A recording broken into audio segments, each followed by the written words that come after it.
What's up, y'all? Welcome back to another episode of the 3829 Podcast. If you don't know by now, I am your host, Trey. Now, today we will be following up our last episode, just covering a little bit more of the WNBA, their moratorium, as well as the CBA talks. Now, before we jump into it, I do have Ice back on the pod, so I'm going to let him holler at y'all one time before we go ahead and get started. Come on, baby. IU national champs. That's how we do it, baby. Nah, like I said, definitely shout out to Indiana for bringing in, that W, bringing home the natty. Who's sure? Nah, definitely. Hey, put Signetti on that Mount Rushmore right now. Right now. He got greatest to ever do it, man. No, facts. Couldn't no other coach do that, though. No, Not with Indiana. No, I ain't gonna say necessarily the greatest, but he's definitely on the Mount Rushmore. You know what I'm saying? Hey, look, if we go back to back next year, then you can give him the topic of the greatest. But I can't say right now that he's the greatest. But what he did, on the team that he did it with is definitely unheard of. But I know that's not why y'all clicked on this video. I know y'all definitely want to go ahead and get to this WNBA. So that's what we will go ahead and do. We will definitely. Now, before we do that, right? What's up? Pacers pulled out that dub over OKC. They sure did. Hey, listen, as y'all know, if y'all don't know, I do currently reside in Oklahoma. I am from Indiana. So the finals was very fun for me, even with the outcome. The finals were very fun for me. But I had an opportunity to go to that game. I had an opportunity to go and watch that game. And I'll be honest, going into that game, the Pacers had 10 wins. As we talked about how we need parity in the league and every team needs a chance, I didn't feel that the Pacers had a chance. And again, I had an opportunity to go to the game. Not just go to the game, I had an opportunity to go to the game for free. I think that that's very important. Had an opportunity to go to the game for free. And I was like, you know what? That's not a Pacer game I would be going to. I felt like if I went to that, I would be going to a Thunder game, and I didn't want to go to a Thunder game. But the Pacers pulled it out. I definitely sent the person a message after the game, and I said I should have took you up on that offer. But like I said, we're going to definitely go ahead and get started talking about the WNBA. And between the last video and as we're currently recording today, the WNBA has went ahead and released their official schedule.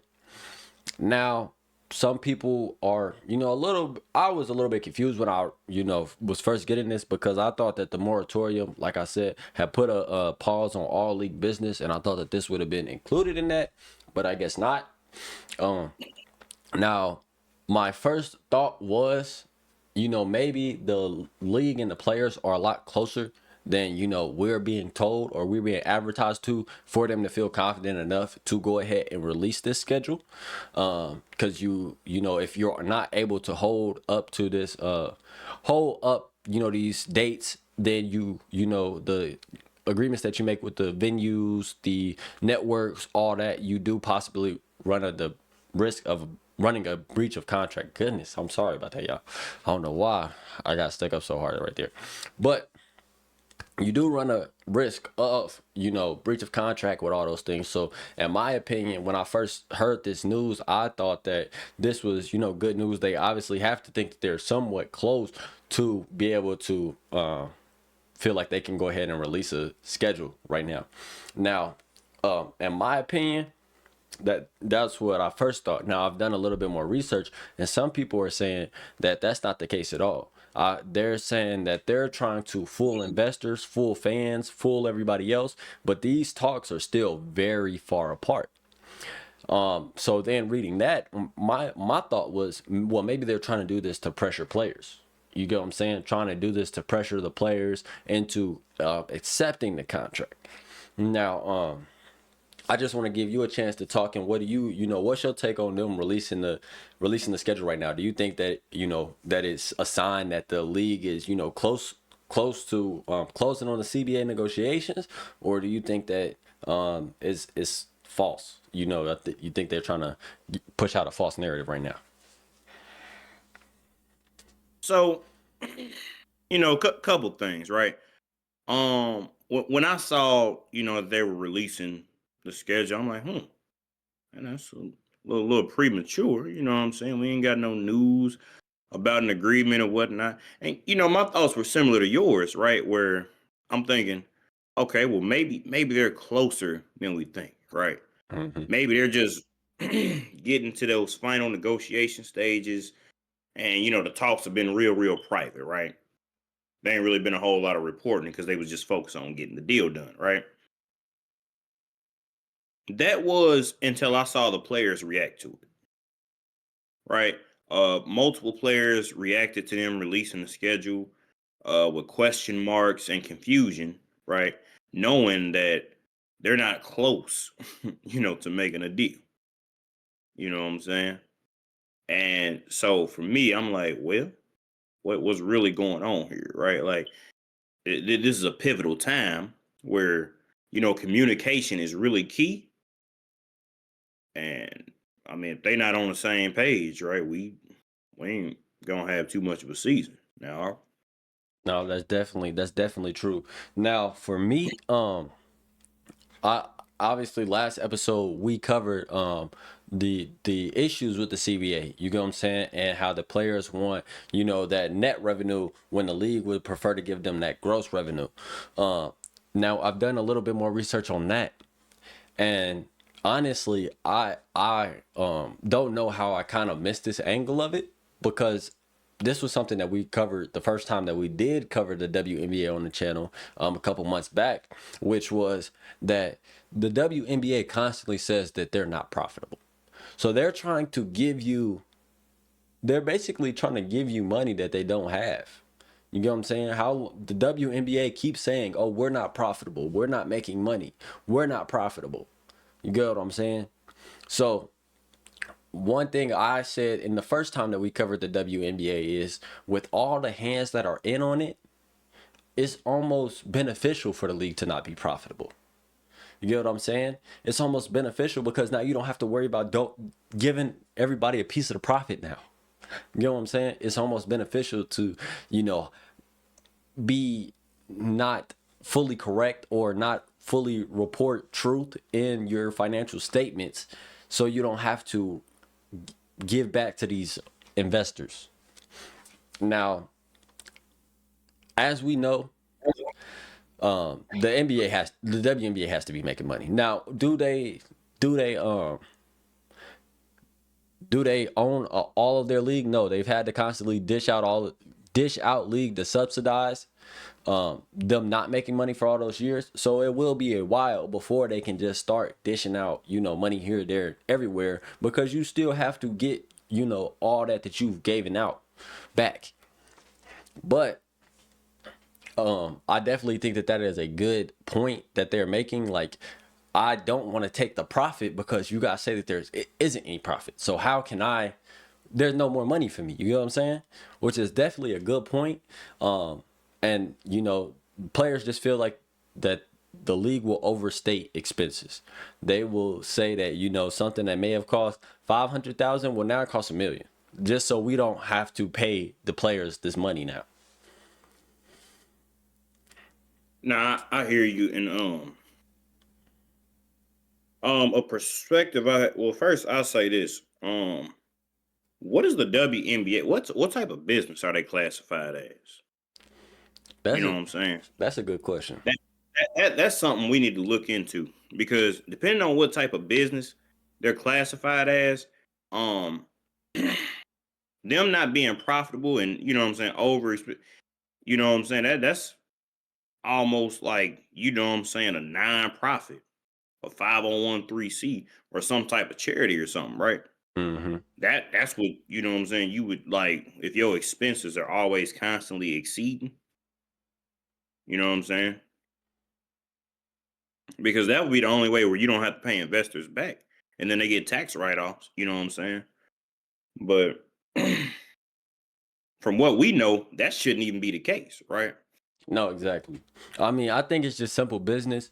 The WNBA is going into the 30th season. I don't think that people would be people would not pay $250 million to join the league if they're going to lose money. Mm. People would not No, want to be joining the league if the WNBA has been losing money for 30 years. Like, let's just be real.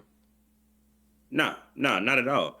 And the thing is, it's like I know a few, you know what I'm saying, multi-millionaires and billionaires that'll squander a few million away just so they ain't gotta pay it in taxes. You know what I'm saying? I understand Hmm. that. But 250 million, that's an absolute no. That's Exactly. like that's at least, that's at least like 100 people putting in right there. No, exactly. Like let's just be real. Like 250 million. Like I'm not sure if y'all realize. Most of the time when somebody's making a purchase like that, they're not putting up their own capital, right? They're Yeah, they going use to collateral. other investors and getting them to get in on the idea with them. Say, fund my idea. This is what it's going to do. You know what I'm saying? Most of the time, they not putting up their own capital. So that means that the person that's buying the team has to believe that it's going to be profitable. And not only that, the person that they getting the money from to buy the team has to believe that it's going to be profitable. There's no way that all of these people is willing to put up all of these millions and the books is showing negative. I'm sorry. Why? Like, obviously, for you to even be in a position to get $250 million, you have to be pretty financially smart. Nah, exactly. Investing like Exactly. that is not financially smart. Now, maybe Yeah. you're playing a really, really, really long game if they really are losing money right now, and you're thinking, well, the NBA is currently in their 75th season. You get what I'm saying? Or they have already passed their 75th season. I know that was a while ago at this point now. Golly, we getting old. But the NBA is in their 80th plus season. The WNBA is about to hit their 30th. So by the time 50 years down the line, maybe you're thinking generational wealth, but I think most investors think to cash in during their lifetime. Not saying that, they will, but think, will this be profitable in my lifetime? You get what I'm saying? Yeah.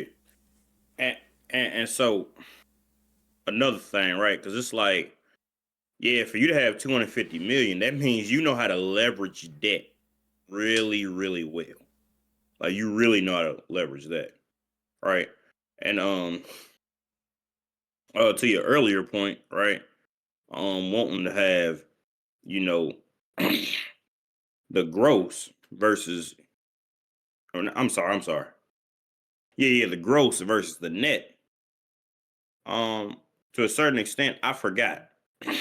I forgot that Kathy what was her name? Kathy Anchorworm. Engelbert or something. Hmm. Yeah.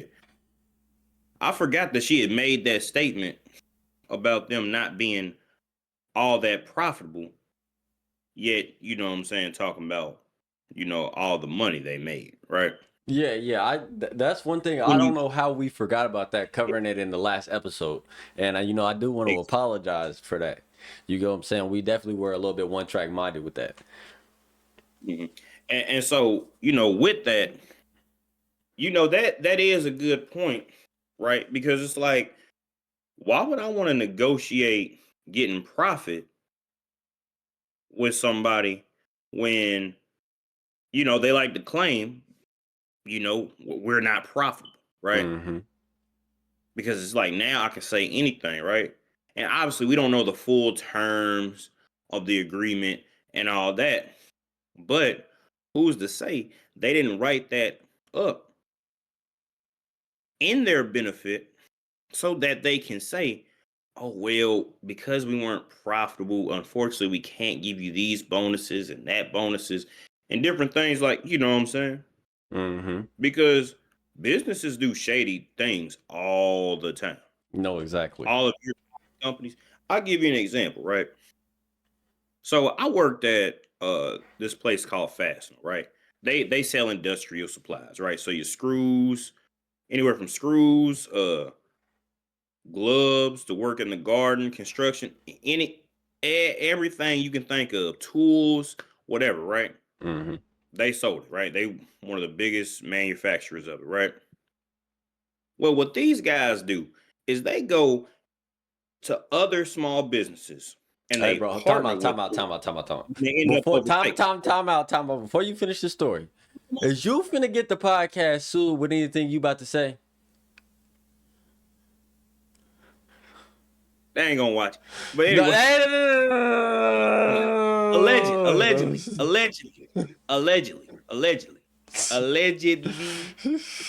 This is alleged. This is alleged. Can we at Allegedly. least listen? Listen, the This ain't, WNBA this done ain't hit 30 years. Can we at least hit 30 subscribers before we get canceled? Like, damn. allegedly. But you know what I'm saying? Go in and overtake. And that's kind of the business world of today, right? Mm-hmm. You know what I'm saying? You put them down even further. I'll give an example, like the music business, right? Artists, right? There's a big fight between them trying to own their own masters versus the record label owning them, right? Mm-hmm. And that fight and that power structure, right? Power dynamic kind of determines, how much money you'll make. You know what I'm saying? That's why a lot of people admire Frank Ocean and the way he did his deal. You know what I mean? So yeah, I definitely get, you know what I'm saying, them not trying to get screwed over, by the contract. And I can definitely, understand more where they're coming from, even if I may not fully agree per se, if that makes sense. No, definitely. I definitely. That's why I just completely missed that aspect. Now, I definitely do think that part of it can be the older players not being a little bit greedy. You know what I'm saying, and knowing that they won't have this as long term. I'm not sure if you noticed, because I did kind of have a little bit of a discussion with somebody in the comments of our last video. And Yep. they had mentioned, they agree with us saying that it's the older players being a little bit greedy. Now, again, they hadn't really acknowledged the fact of, the WNBA saying that the league isn't profitable either. Not throwing any shade to them, just saying that, that point was missed as well. But one thing I brought up was that they should offer a better form of retirement program. I'm not sure if you know this. The WNBA Mhm. offers a pension for players that play in the league for longer than 3 years. I wasn't aware of that when I had replied back to them. I said the WNBA and the NBA should invoke something like this, but the WNBA, all they have is a 401k plan. Now they do have, they match a certain uh percentage of what they put in, but that's all they really offer. They don't really have a full scale pension like the WNBA has. I mean, like the NBA has. So that's another thing to think about. Like for the players that are going to be exiting, you got to think about that. Their Okay. retirement All right. isn't. So let me ask this. So it's really only 401k. There's no mention of like, healthcare, anything like that. Well, I'm saying the actual like your retirement money. You know what I'm saying? Actual retirement money. I'm not talking about like healthcare and all that. I'm talking about like as far as retirement money.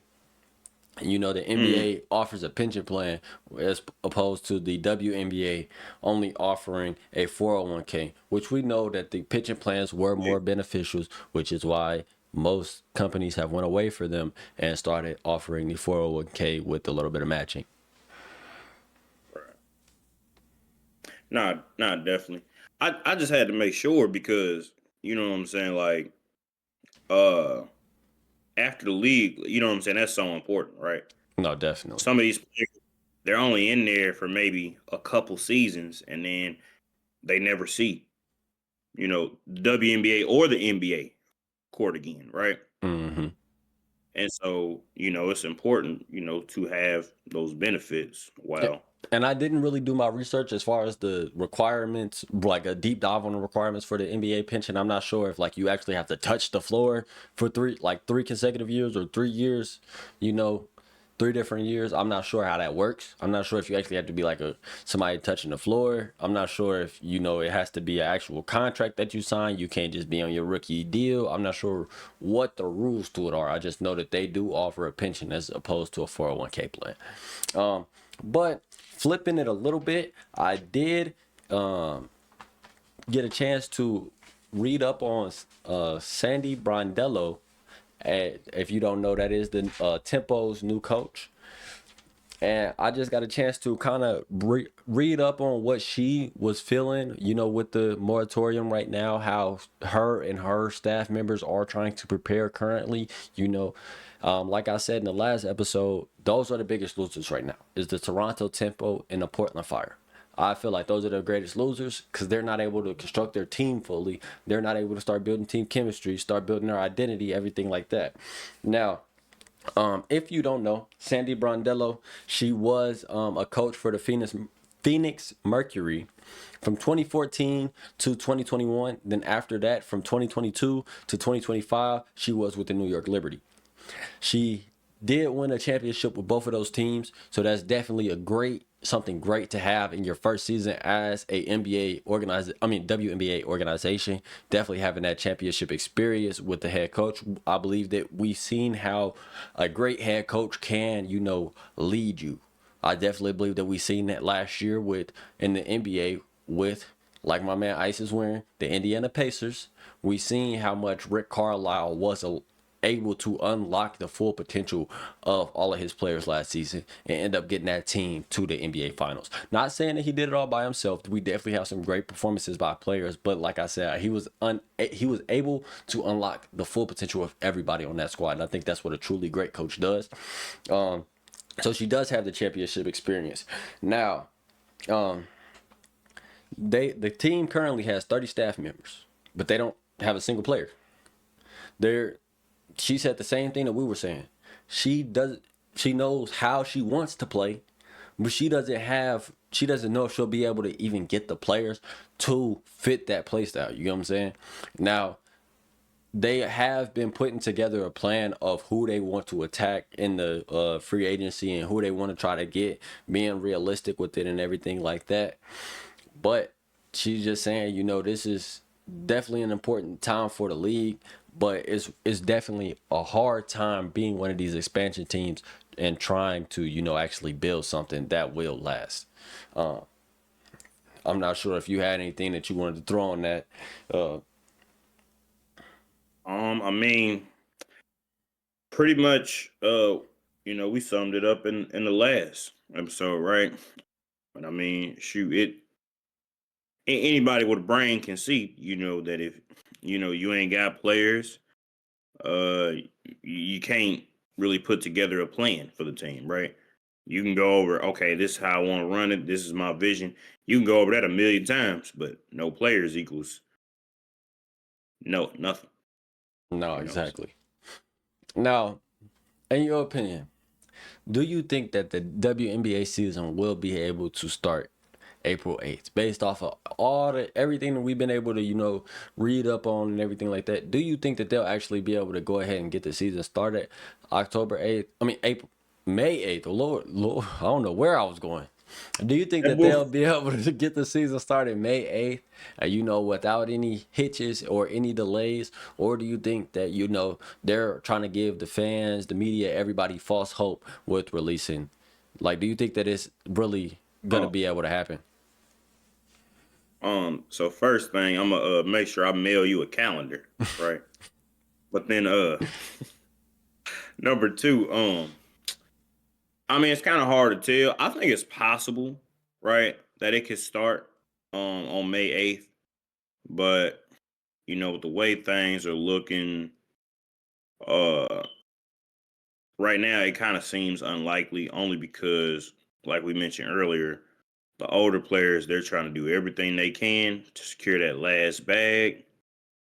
And who's to say the WNBA just doesn't hold out until some of those players, what I'm saying, walk and then, get a deal signed, right?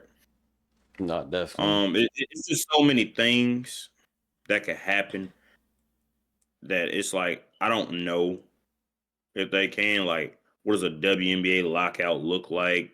You know what I'm saying? How far would these players really go? For it. I mean, it's a lot of different things, right? What if they get all? What if they try to get all new players, right? Not saying that everybody can be replaced, but what if they go that route? They're getting different players than the players that's their current.